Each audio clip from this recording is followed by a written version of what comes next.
Tudo bem, pessoal? Bem-vindos à nossa quinta aula, né? Nós estamos trabalhando um pouquinho de medidas elétricas, né? Falando sobre os instrumentos de medição.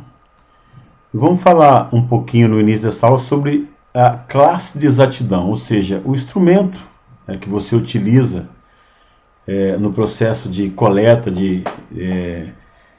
das grandezas elétricas, né? Então, o multímetro, o voltímetro, um amperímetro, ele tem uma classe de precisão que é determinada pelo fabricante, né? Cumprindo aí normas para a fabricação desse tipo de instrumento de medição elétrica, né? Bom, as classes são divididas da seguinte forma: eu posso ter instrumentos que são instrumentos de precisão, de alta precisão. São aqueles utilizados em laboratórios, né? Em que a variação deve ser muito pequena. Então essas classes são identificados instrumentos, o número é de 01 a 03, então tem uma numeração que identifica a classe daquele instrumento. Então, instrumentos com numeração de 01 a 03 são considerados instrumentos de precisão, né? Eu tenho uma segunda classe que são os instrumentos de ensaios, que também são utilizados em laboratórios, mas em laboratórios de ensaios, né? E a classe de precisão dele é identificada pela numeração de 0,5 a 1,5, né? Então, o instrumento que tem essa numeração na classe de exatidão, 0,5 a 1,5, são instrumentos considerados de ensaios, né? Utilizados, aplicados em laboratórios de ensaios. E eu tenho uma terceira classe, que é a mais comum, né? A mais utilizada, que é a classe geral, né? Instrumentos normais, vamos dizer assim. E esses instrumentos são, então, identificados com a numeração de 2 a 5, né? Ele pode ser 2, pode ser 3, pode ser 4, pode ser 5, mas se estiver dentro dessa faixa, a numeração da classe de precisão, ele é então um instrumento normal para serviços gerais. Existe uma equação, né, para mim identificar o índice de classe, né? Qual que é a classe do instrumento?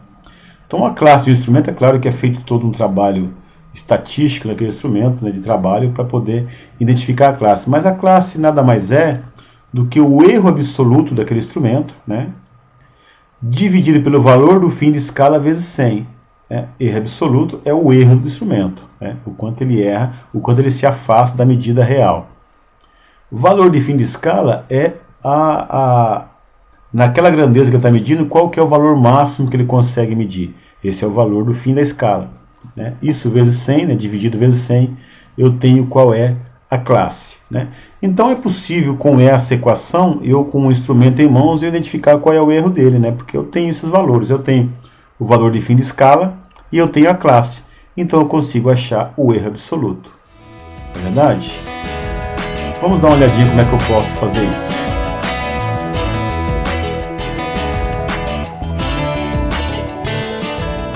Então olha aqui, ó. Aqui eu fiz uma montagem, né, um vatímetro, né, eu fiz uma simulação de um vatímetro. Se você olhar aqui, que ele está medindo a potência de um determinado equipamento, né, e ele acusou o ponteiro nesse ponto, né. Se eu olhar esse vatímetro, nós podemos ver que a variação, né, de um traço é de 30 watts, porque ó, 330, 360, 390, 420, 450. Então, cada traço desse relógio, desse vatímetro, vale 30 watts. Portanto, aqui ele mediu 900, 930, 960 watts. Essa é o que ele está medindo, né? A classe dele é 3. Então, vamos tentar encontrar qual é o erro absoluto dessa medida, né? Qual é o erro do instrumento, o erro absoluto dele, o erro máximo que ele pode ter, né? Não quer dizer que está medindo errado, tá, pessoal? Quer dizer que ele está nessa classe, ele pode ter um erro máximo, né? Muito bem. Essa é a fórmula do erro absoluto. Nós vimos agora há pouco. Classe vezes valor de fim de escala, dividido por 100. Essa é a fórmula original. Aqui eu só, claro, isolei a variável que eu quero, que é erro absoluto, né? E transformei a fórmula, já deixei pronta para me calcular o erro absoluto, né? Então essa fórmula e essa é a mesma. É só, né, isolei a variável que eu quero agora. Muito bem, a classe do instrumento é 3, nós já sabemos, né? Valor de fim de escala, 1050. Olha aqui, ó, 1050. Qual seria o erro absoluto, então? Seria a classe, né, que é 3, vezes o valor de fim da escala, que é 1500, dividido por 100. Estou aplicando aquela fórmula ali embaixo. Então eu tenho 31,5. O erro absoluto desse equipamento é de 31,5. Ou seja, né, essa medida 960, ela pode estar mais ou menos 31,5. Ela pode estar certa, pessoal, mas a classe dele diz que pode ter essa variação de 31,5 watts, né, na medida de afastamento da medida real, tanto para mais quanto para menos. Então isso é erro absoluto. É claro que o erro absoluto, a classe do equipamento eu compro para aplicar num processo em que aquela classe ela é recomendada, né? Aquele erro não tem nenhum impacto prejudicial naquele processo, naquele circuito quando eu medir, né? Ok?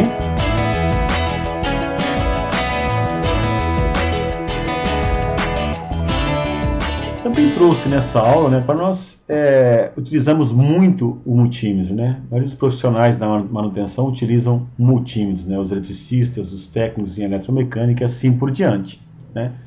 Então eu trouxe aqui, claro que isso é uma marca de multímetro, tem outras marcas, mas a parte de simbologia, né, elas são bem parecidas. Às vezes muda o local, né, da escala, mas é a mesma nomenclatura, tá? Então vamos conhecer aqui, ó.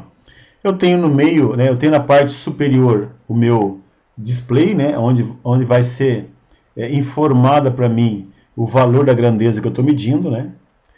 Eu tenho no meio do equipamento a chave seletora, né, o botão seletor, né.